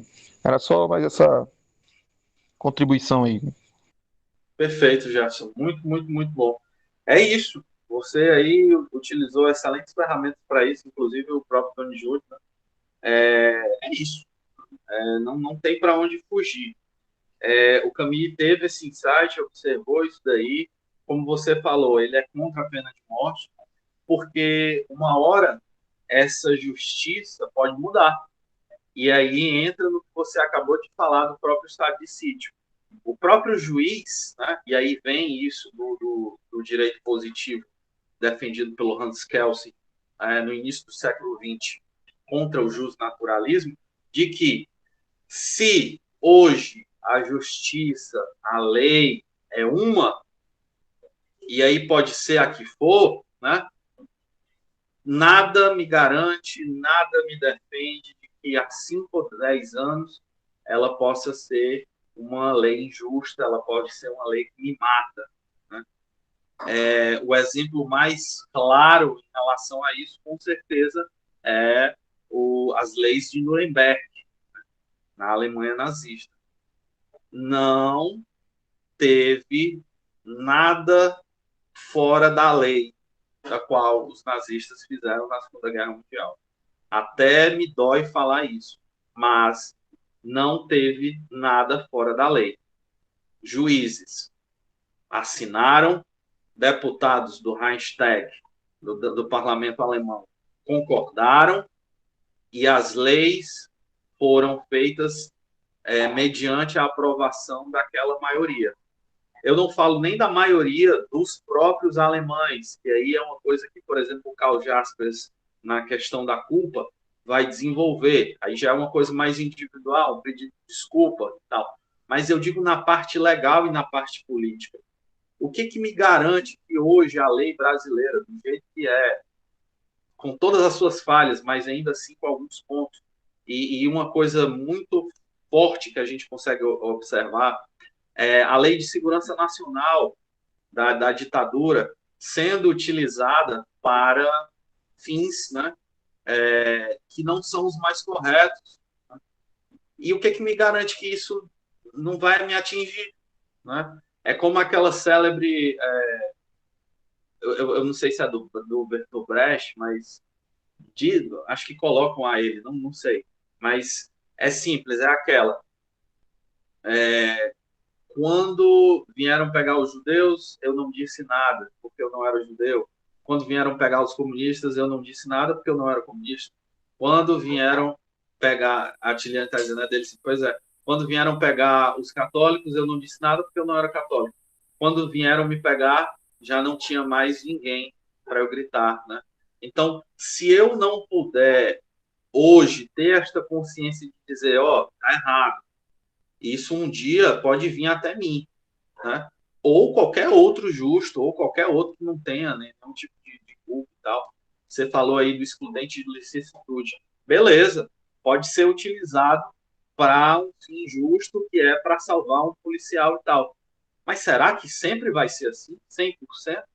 Será que não há como ter controle em relação a isso? Alguns policiais, ou a grande maioria, ou sei lá o que, podem utilizar para outro tipo de coisa. Né? Então, são todas essas coisas que a gente discute e que o Camille, aqui em 1948, aí eu vou utilizar a mesma frase do Gabriel Marcel. Sim, em 1948. Está discutindo uma coisa que está reverberando agora em 2021, que ainda não foi resolvido, que ainda não foi falado, e que parece muito que o século parece que existem duas Franças, né? A França de 1960, né, quando o Camus morre, a França de antes e a França de depois, porque esses assuntos parecem esquecidos, né? Esses assuntos relacionados a isso parecem esquecidos. Mas, enfim, obrigado pela contribuição, Jefferson. Muito boa, realmente temas aí muito bacanas, muito, muito bacana, que a gente aqui conseguiu desenvolver uma conversa muito legal, um diálogo muito legal. Você também está bem afiado aí, muito bom. Dando seguimento, né? Vamos dar seguimento aqui à leitura da obra. O nada, né, em determinado momento, quando eu estava falando aqui do governador, que o governador vai para o Êxodo e deixa a cidade de Cádiz, de fato, com a peste, o nada, simplesmente com uma extrema lucidez, diz: o Estado é o governador e o Estado tem que se proteger. É curioso a gente observar como o nada vai ditar neste momento, né? E o nada depois, mais uma vez, o nada diz: peste ou governador, tanto faz, o Estado é sempre o Estado. Então, indiferente dos jogos, de quem vai jogar, de quem vai vestir o uniforme, dá na mesma, né? De certa forma é isso.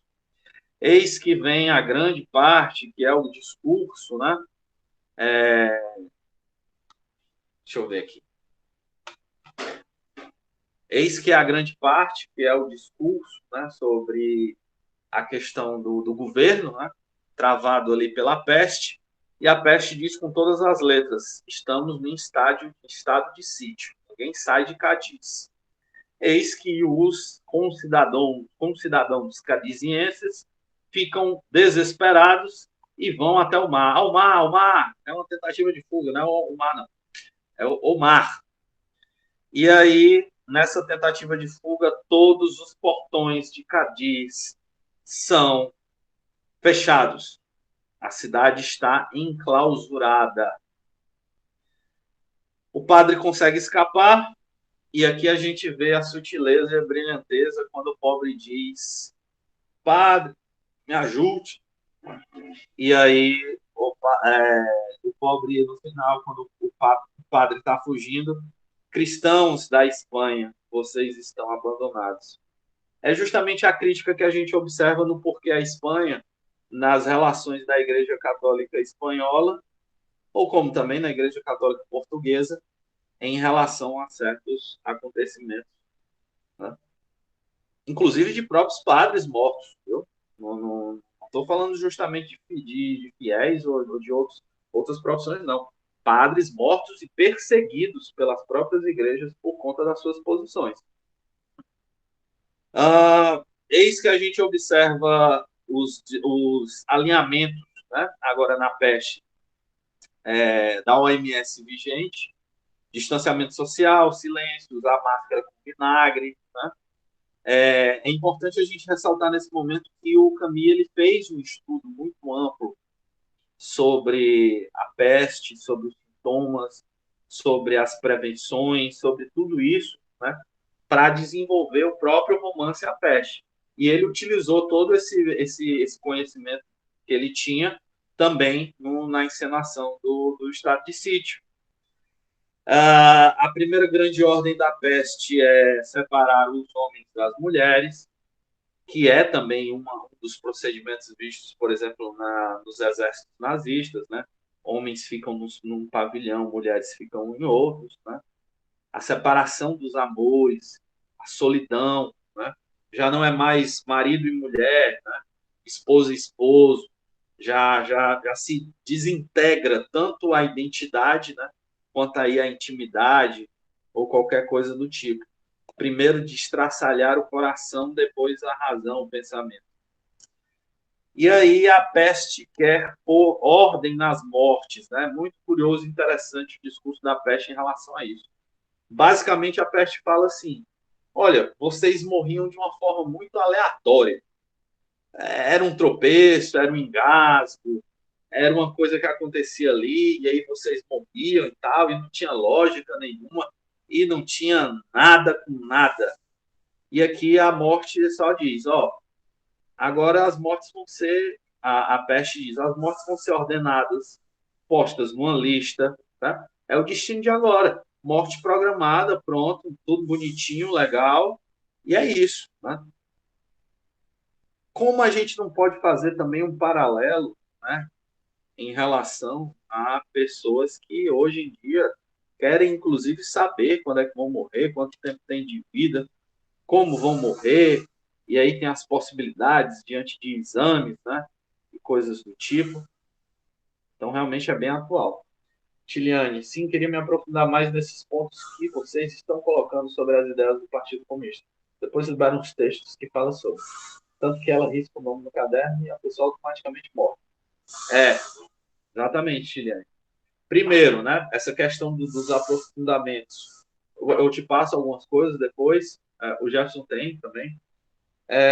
E a questão do SCAR, né, do Death Note lá, né, a pessoa automaticamente morre por radiação. Quer dizer, é um paralelo muito grande, claro, com a capacidade que certos generais ou comandantes nazistas tinham. A gente não pode se esquecer, por exemplo, da capacidade do poder que o Eichmann tinha como organizador da solução final. Ele ditava quem vivia, quem morria. Rudolf Hess como chefe de Auschwitz, decidia quem morria naquele dia e ia viver. Né? Não tem para onde fugir. Então, esse totalitarismo, ele comanda a vida e a morte. É o que o Mbembe vai falar depois na necropolítica sobre a soberania. Né? O soberano é aquele que decide quem vive e quem morre.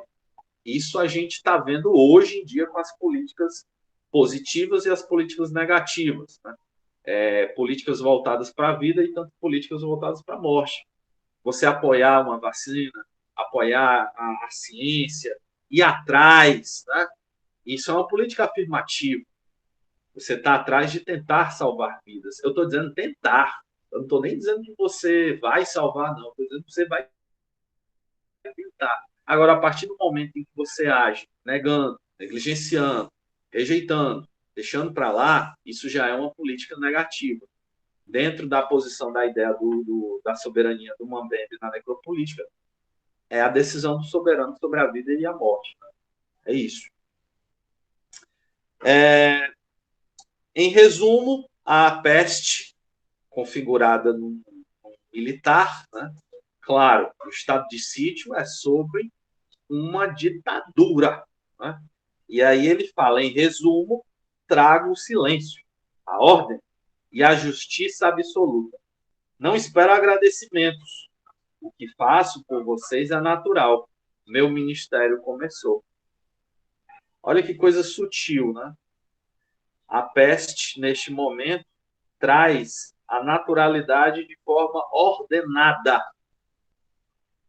Porque antes, os humanos não conseguiam se ordenar nem nas suas próprias mortes. Eis que o pano desce e a primeira parte está encerrada. A segunda parte, ela é bem. Eu designei aqui de forma bem curta, né? Para não ficar muito grande, enorme, né? A gente já está, sei lá, com 1 hora e meia aqui de fala, né? Minha garganta já está ficando cansada, mas vamos só encerrar essa segunda parte aqui, e aí a gente vocês podem comentar, só tem mesmo agora ao vivo o Davi e a Tiliane, então vamos que vamos. A segunda parte do estado de sítio é puramente burocrática. A primeira grande coisa que aparece é um certificado de existência. Que negócio é esse chamado certificado de existência? Um pescador vira para a morte e diz assim: que raios é isso que eu nunca precisei? A minha família mora aqui há gerações e por que eu preciso agora de um certificado de existência? E a morte, com toda a sua lógica, diz: ora, porque você precisa de uma prova burocrática documental dizendo que você existe. E aí tem as insígnias. As insígnias são certamente a coisa mais bizarra dentro, porque elas são objetos que identificam se você está contra ou a favor do que está acontecendo, né? E é curioso, porque se você tem uma insígnia a favor, você é legal. E se você tem uma insígnia contra, você não é legal. Estes objetos e estas simbologias, de forma muito sutil encontrada aqui neste aspecto de insígnia, como não lembrar da estrela de Davi, presente nos uniformes dos judeus, e anteriormente na faixa que judeus de outros, como por exemplo judeus poloneses, tinham que exibir para identificar que eram judeus. São peças, são símbolos, são ferramentas que a gente observa repetindo-se na história. Da visão, se tiver alguma coisa para falar, fica à vontade, viu? E estamos que estamos. Só se tiver. Se não tiver, tranquilo. Certificado de existência vulgo CPF, RG, tons burocráticos à torta e à direito, e as mulheres chegam para a peste e falam assim: meu marido, cadê meu marido? Eu tenho saudade dele, tá? Eu quero ver ele de novo, tal, etc. Ah, mas ele está num lugar muito melhor. Eu separei ele de todos vocês. Agora eles estão em campos de concentração. Estão concentrados. Estão trabalhando. Fora que o certificado é provisório e com prazo fixo. Sim, verdade. Entre outros tipos de simbologia, né? Este era um dos para humilhar mesmo, para tipo, você nunca precisou daquilo e agora você precisa exibir aquilo, realmente extremamente humilhante, né? Eis que este é, de fato, e apresentado com todas as maneiras na segunda parte, o novo governo, novo entre aspas, né? Revestido de burocracia e leis. A cada instante, a cada minuto, a gente tem uma nova lei. E aí a pessoa, tem uma hora que a secretária lá fala assim: é lei. E aí o outro fala: mas que lei é essa? Foi promulgada agora, né? Tipo, mas eu não decidi nada. Pois é, mas a gente está te ajudando. Inclusive, tirou aqui os deputados, ministros e tal, e é isso aí. A gente retoma aqui, claro, ao que o Jefferson até falou, a parte do juiz, tá? E aí claro, vou repassar aqui para vocês, porque é de um brilhantismo muito peculiar. O Diego está fugindo. Diego é inimigo do Estado, hein? Diego é inimigo do Estado, está fugindo desesperadamente, translocado, eis que ele entra na casa do juiz. E o juiz tenta expulsá-lo, tal, porque não é permitido dar ajuda aos pestilentos, né? E o juiz e o Diego já está com a primeira marca da peste, né? Que é suspeito. E aí o Diego fala assim: Foi o medo que me empurrou para a sua casa. Estou fugindo da peste. O juiz fala: não, você não está fugindo dela. Você a carrega consigo. Ele aponta para a marca que o Diego tem na axila. Silêncio. 2 ou 3 apitos ao longe. Saia desta casa, o juiz diz. Diego: não, deixe-me ficar. Se me expulsa, vão me misturar com os outros. Será o amontoado da morte. E o juiz: sirvo a lei, não posso abrigá-lo aqui. E o Diego: servia a lei antiga. Você não tem nada a ver com a nova. Né? Afinal de contas, ele foi um juiz concursado realmente da lei antiga. Né? E o juiz fala: não sirva a lei pelo que ela diz, mas porque é lei. Diego: mas e se a lei for crime? Né? Olha só, que porrada que o Camille já dá aqui. E o juiz diz: se o crime se converte em lei, deixa de ser crime. E o Diego: deve-se punir a virtude, então. E o juiz diz: até a virtude deve ser punida, caso se atreva a discutir a lei. Galera, isso daqui já dá uma monografia pesada. Né? Pesadíssimo, viu? O caráter Fica à inflexível vontade. da lei, né? Essa dimensão inflexível da lei, né? E de associar diretamente, né, com justiça, né? Como sinonímio, né? Então são sinônimos aí, né? São em harmonia, né?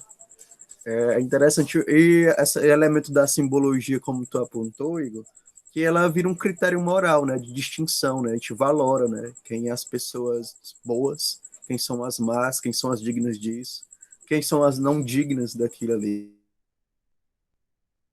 E o elemento da simbologia a gente pode perceber, né? No exemplo que a gente vê com os judeus, né? Com os povos judeus. E em filmes também, às vezes apresenta através da linguagem também, né? Como tem aquele filme do hotel, acho que é o Rwanda, que é acho que é esse nome, não lembro o nome, mas eles associam essa simbologia, mostrando essa marca, né, chamando os inimigos, né, de baratas, né. Então há toda uma construção de uma narrativa simbólica, às vezes através também da linguagem, às vezes de um elemento visual, né, mas que marca, né, que situa aquele indivíduo, aquela criatura, aquele povo, etnia, né, como algo menor, né. E assim, e falando sobre a questão também das leis, aí eu lembrando que esses dias eu estava olhando a Constituição de 1824, Constituição Imperial do Brasil, né? E o que que ela às vezes traz, né, de alguns dos elementos, né? Para quem era cidadão, era na época, né? E coloca, por exemplo, quem não é cidadão, indígena e negros. Isso é lei, era lei, né? E nem todo, por exemplo, e ainda fazia uma distinção, né? Por exemplo, uma pessoa, ela poderia ser cidadão, mas ela poderia não ter cidadania política. Isso quer dizer o quê? Através da lei, ela poderia ser considerada um cidadão, mas ela não tinha o direito de votar, porque um critério de votar era ter uma quantidade X de determinados vinténs. E aí você poderia ser um votante. Ou então você poderia se candidatar a algum cargo público, né, como um deputado, um senador. Isso era lei, né? A Constituição Imperial, ela dizia isso, né, em termos legais, né? E isso também era a justiça, associação, né, da lei, né, com a justiça. Então a gente vê esse elemento de associação, né, de lei, justiça, com às vezes muito imbricado, né, por muito tempo, né? E é muito interessante porque a gente coloca para colocar. Então é isso, lei é justiça. E é uma questão bem antiga, né? Que a gente pode retomar aí lá no Platão, né? Até no discurso lá da República sobre essa questão da justiça, né? O que é a justiça? Que é algo que ele tematiza bastante nessa.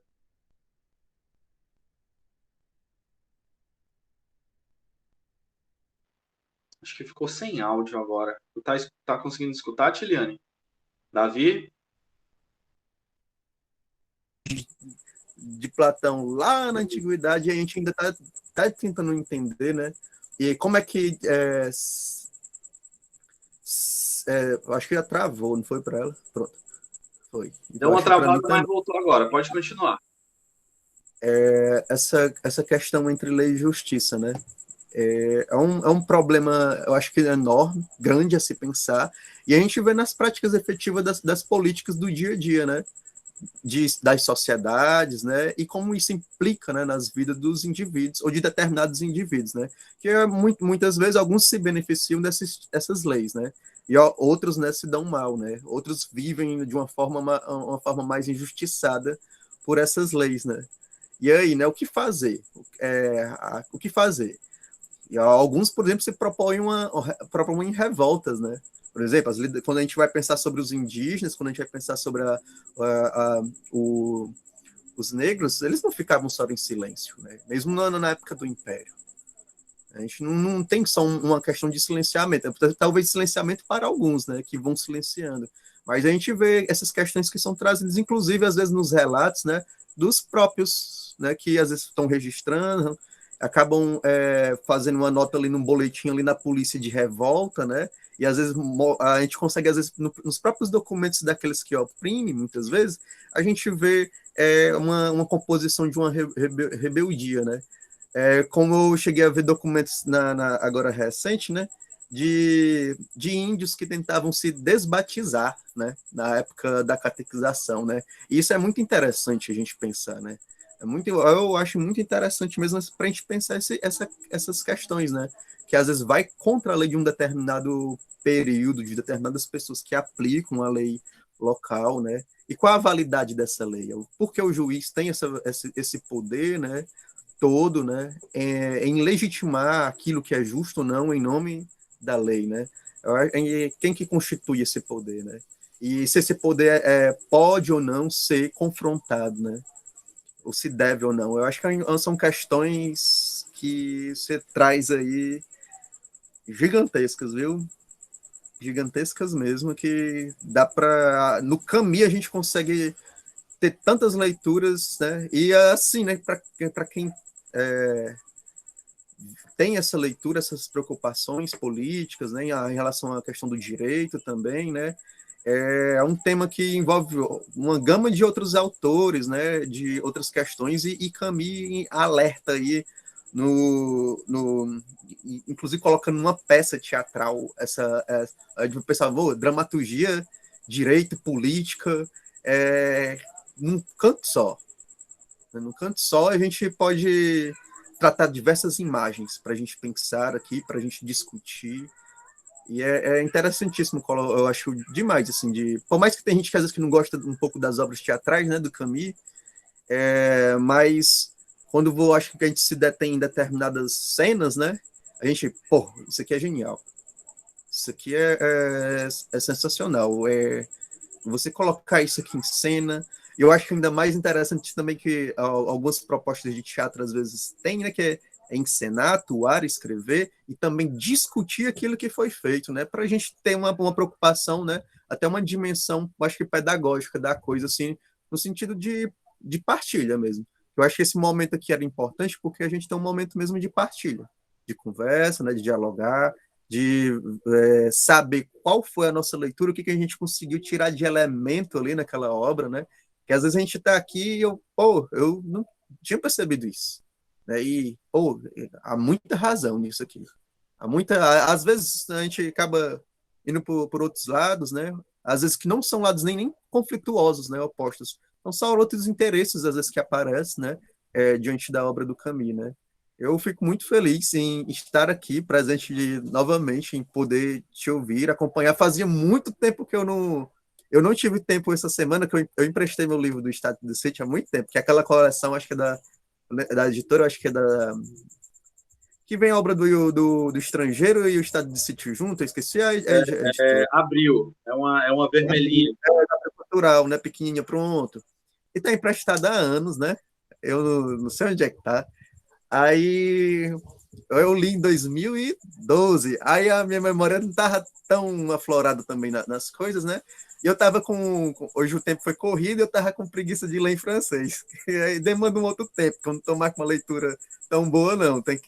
Com um pouquinho mais de calma e tal. Eu espero um dia voltar, ter uma leitura mais fluida, como já tive. Mas agora tá mais brabo. Mas é isso. É isso A mesmo. frase, Eu acho que a frase maravilhosa e sutil. Eu estava com preguiça de ler em francês. Muito bom isso daí. Fantástico.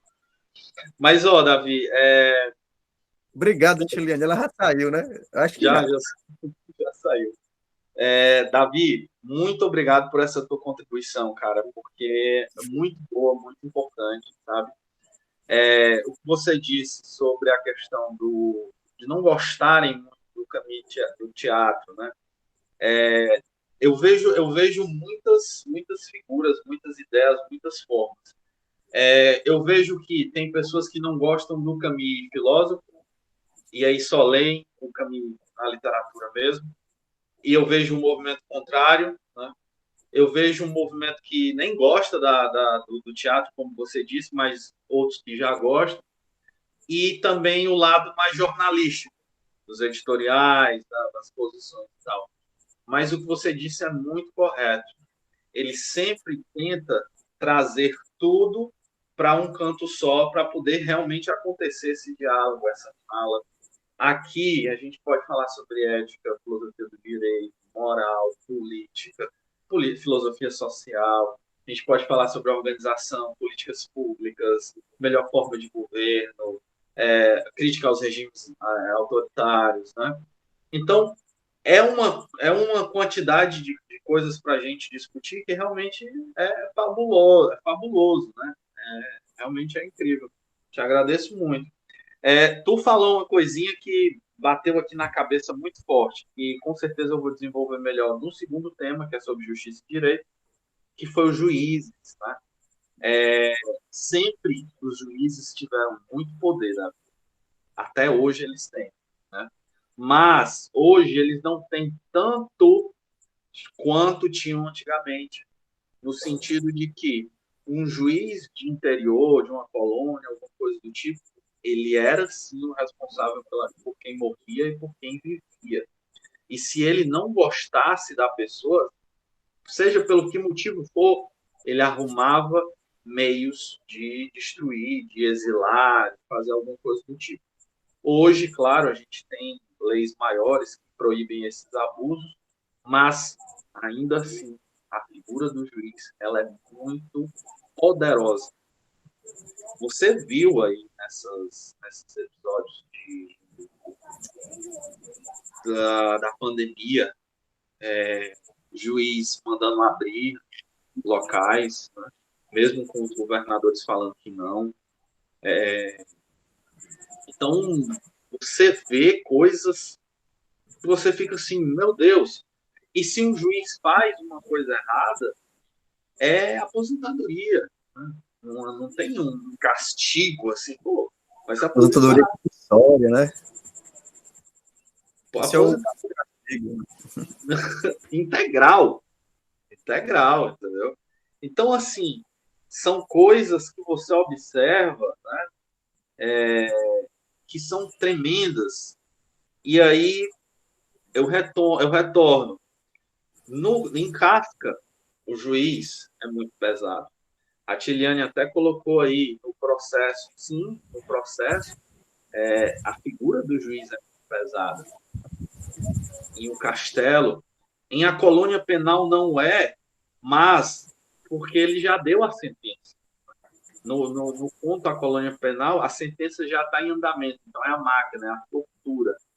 E haverão outros, diante da lei, por exemplo, que é um conto belíssimo do Kafka, não sei se você já teve a oportunidade de ler, é bem curtinho. O Orson Welles, inclusive, colocou no começo do filme, o processo. É simplesmente uma pessoa muito simples chegando diante da lei e perguntando se pode falar, né? se pode avançar, se pode falar com o juiz e tal. Né? Quantas vezes, né? E essa justiça tão inacessível, quantas vezes você precisou e você não sabia nem como é que era, entendeu? Não só você, mas outras pessoas, né? Como é que faz? Como é que é o acesso? A linguagem é diferente. A linguagem é técnica demais, né?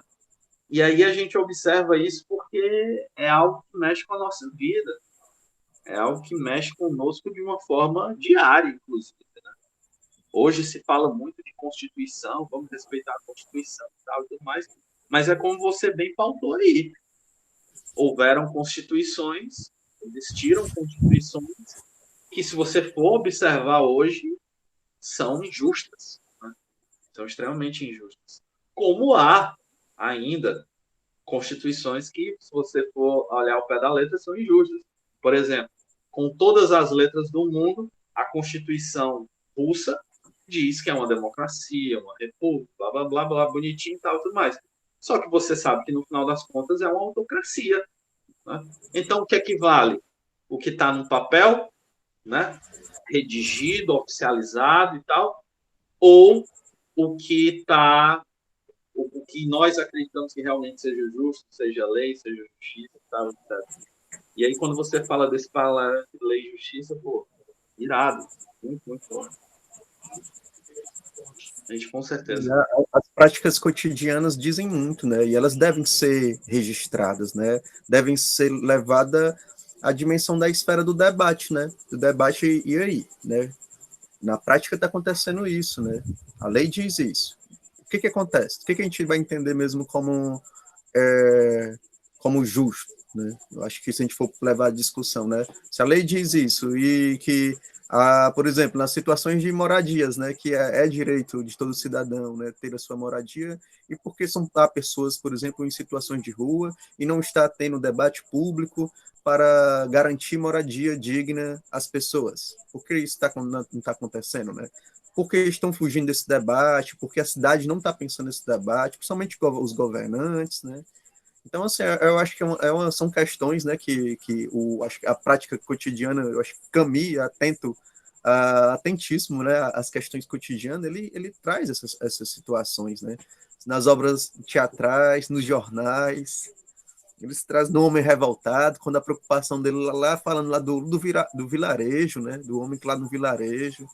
Então, são questões, assim, para se pensar, né, para se discutir. Eu acho que a vida concreta do dia a dia, ela deve sim ser alvo, né, também da reflexão filosófica.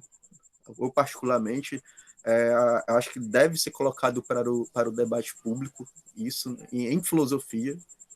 E eu acho que o Camus ele traz isso muito bem, e ele traz isso de uma forma muito condensada e dando espaço para diversas leituras. No obra teatral, tentar condensar diversos temas e leituras que pode agregar diversas pessoas com diversos interesses, né?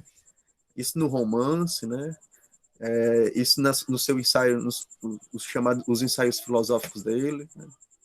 E eu acho interessante demais pontuar essas coisas, né? Pontuar, desenvolver também, e especialmente desenvolver, né? O caminhão danado. Eu particularmente acho. Perfeito, perfeito. Caminhão danadão. E é isso, né? Realmente ele traz essas questões, por isso que a gente está trabalhando essa temática de filosofia social e política, né?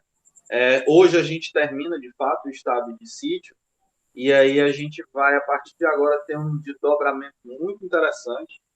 A gente vai falar nas próximas reuniões sobre os justos e o homem revoltado, né? Que já pega ali aquele começo dos 50, e depois a gente desemboca ali para a questão da Argélia.